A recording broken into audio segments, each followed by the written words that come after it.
اچھا، مجھے اس حوالے سے بات کرتے ہوئے عجیب نہیں لگتا، اور یہ ہے بھی عجیب بات نہیں کہ آپ اپنے بزرگوں اور اپنے اسلاف کی باتوں کو بتائیں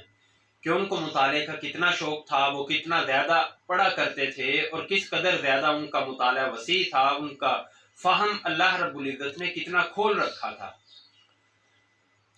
ہمارے جو اساتذہ موجود ہیں، اگر میں پچھلے لوگوں کا تذکرہ کر دوں تو آپ کہیں گے جی وہ پرانے لوگ تھے، ذہین تھے، ان کی خوراکیں یہ تھی، فلاں تھا فلاں تھا، یہ آپ کہہ سکتے ہیں۔ لیکن بات یہ ہے کہ آپ یہ سمجھ لیجئے کہ جن اساتذہ سے، جن استادوں سے ہم نے پڑھا ہے، ان کا حال مطالعے کا کیا تھا۔ حضرت فقیہ العصر مفتی سید عبد القدوس ترمذی صاحب حفظہ اللہ تعالی، میں نے وہاں پہ جس وقت پڑھا، پڑھتے ہوئے ہم نے کیا دیکھا وہاں پہ کہ استاد محترم اگر عشاء کے بعد مطالعہ کر رہے ہیں تو کئی راتیں ہم نے دیکھا، کتنی ہی راتیں ایسی آئی کہ فجر تک مطالعہ چل رہا ہے۔ اور پھر یہ کہ جامعہ حقانیہ کے کتب خانہ کے اندر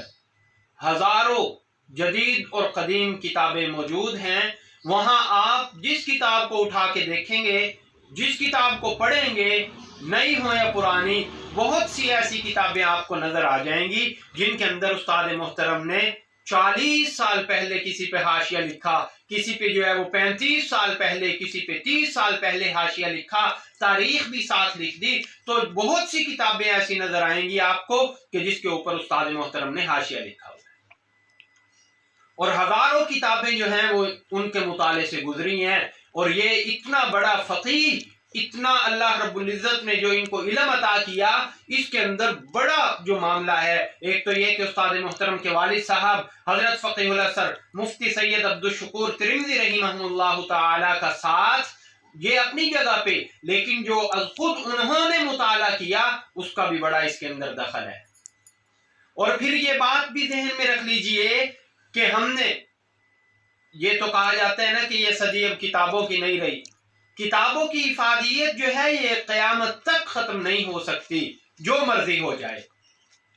اب تو کہنا شروع کر دیا کہ کتابوں کا سلسلہ ختم ہو گیا بس۔ او بھائی، اگر آپ جو ہے وہ اس موبائل اور نیٹ کے ذریعے سے دیکھنا چاہیں گے تو تب بھی کتابیں تو موجود ہوں گی وہاں پہ، تبھی تو اس سے فائدہ حاصل ہو سکتا ہے۔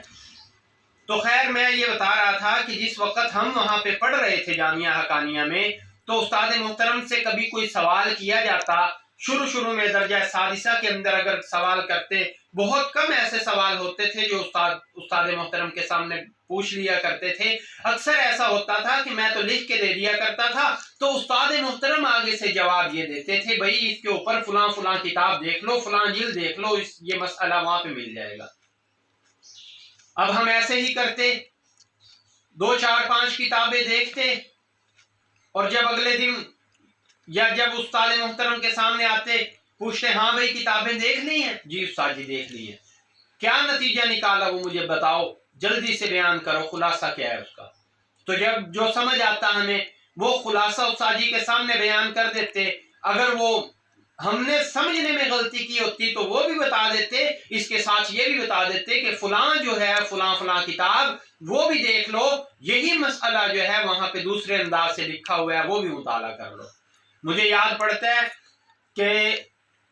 میں نے ایک شاید کسی کا اخبار میں مضمون آیا تھا، تو بابا رتن ہندی کے بارے میں جو ہے وہ درجہ سادسہ والے سال میں کسی اخبار میں چھپا تھا، تو بابا رتن ہندی کا کہ صحابی ہونے کا اور صحابی نہ ہونے کا جو اختلاف ہے، وہ اخبار میں جو لکھا تو انہوں نے یہی کہا تھا کہ لاہور کے قریب ایک صحابی رسول ہیں، تو ان کا نام بابا رتن ہندی ہے، انہوں نے رسول اللہ صلی اللہ علیہ وسلم کے ہاتھ پہ اسلام قبول کیا تھا۔ وہ بڑا مضمون لکھا اخبار میں۔